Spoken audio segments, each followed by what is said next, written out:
মাত্র 51 বার যদি আপনারা আলিফ হরফটা জাফরান কালি বা লাল কালির কলম দিয়া বা কালো কালির কলম দিয়া যদি আপনারা একটা কাগজের ভিতরে লেখেন, তাহলে এটার কি বেনিফিট হবে আপনারা জানেন? আলিফ পুরা 29টা হরফ দিয়ে কিন্তু কোরআন শরীফ লেখা, 29টা আরবি হরফ দিয়ে। তার মানে 29টা আরবি হরফের ভিতরে যে ক্ষমতা আছে, এটা কিন্তু কোনো সাধারণ বিষয় না বাবা। আজকে আপনাদেরকে আমি এরকম একটা তদবির শিখাই দিব, আল্লাহর রহমত। মাত্র আপনারা নিজেরা চেষ্টা করবেন, কোনো বাবার কাছে যাওয়ার দরকার নাই।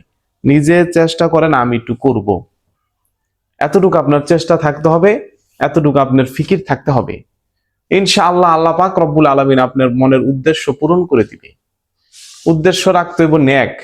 এখন আপনি তাবিজ লেখেন আর খেয়াল করেন, আল্লাহ আমার মদের ব্যবসায় বরকত দাও। ওই যে যেমন আমার ভিডিও নিয়ে চুরি করে বরকতের আশায়, হ্যাঁ, এরকম চোরা চিন্তা ভাবনা হইলে চলবো না। আল্লাহওয়ালা চিন্তা ভাবনা হইতে হইব। তো যেই কথা বলতেছিলাম, সুন্দর মতো আপনি যে কোনো সময় লিখবেন। শুক্রবার যদি লেখেন সবচেয়ে ভালো হবে। আর যদি কর না আমার এট এনি টাইম আমি লিখতে চাই, আপনি অজু করবেন, অজু করার পর সুন্দর মতো বসবেন। তাবিজ লেখারও বাবা একটা কালাম লেখারও নিয়ম কানুন আছে, সবকিছুর নিয়ম তরতিব আছে এই জগতে। তাড়াহুড়া করলে কোনো কিছু হবে না। ইনশাআল্লাহ তদবির লেখার এ টু জেড, এবার আপনাদেরকে তো আমল এতদিন শিখাইছি কিভাবে একটা তদবির লিখবেন, এটা আপনাদেরকে ইনশাআল্লাহ আমি আলোচনা করব। খুব গুরুত্বপূর্ণ আলোচনা, আপনারা শুনবেন। তো সুন্দর মতো আপনি বসলেন, ভালো পোশাক পরবেন, নাপাক পোশাক পরিলে চলবো না। ওই যে পোটসাপ করছেন, পোটসাপের ফোটা আলা পায়জামা পরে বললেন, বাবা কাম হইব না একবারে। আর যদি অজু করার কোনো অবস্থা না থাকে, তায়াম্মুম করে নিবেন।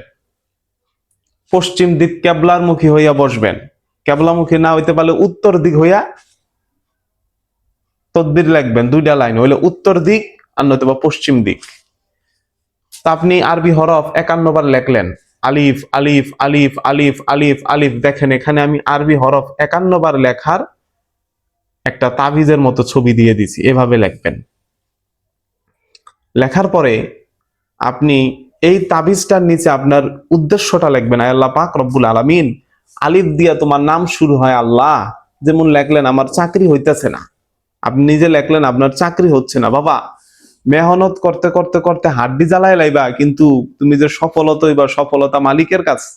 আর কেউ যদি চোর বাটপাটি করে সফলতা অর্জন করে, ওর হইব বেটা ক্যান্সার। কোটি কোটি টাকার মালিক ক্যান্সার, কোটি টাকার মালিক আমি নিজের চোখে দেখছি মিয়া, লিভার সিরোসিস, অক অক করে বমি করে হালায় দেয়, খাইতেও পারে না, পেটটায় খাউন হজম হয় না। দুনিয়ার টাকা লইয়া দুনিয়ার সব খাইয়া বইয়া লাইছে। আল্লাহ কইছে তোর আমি খাইতেই দিম না, তুই খা। তোর টাকা খাইবে বেটা কুত্তায়, তুই খাইতে পারবি না।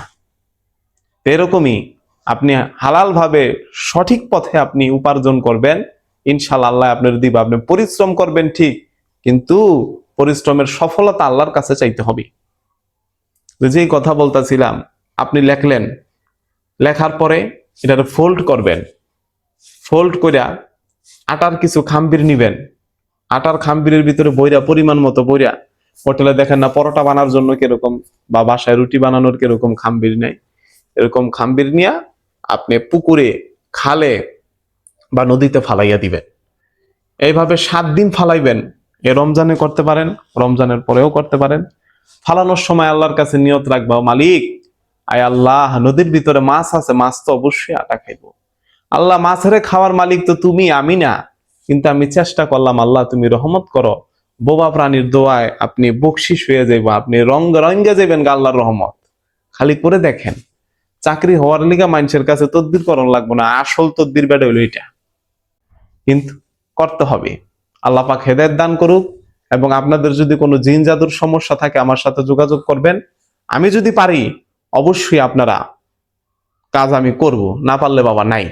আর চোর বাটপারের খপ্পর থেকে হেফাজতে থাকবেন। ওয়াখির দাওয়ানা আলহামদুলিল্লাহি রাব্বিল আলামিন।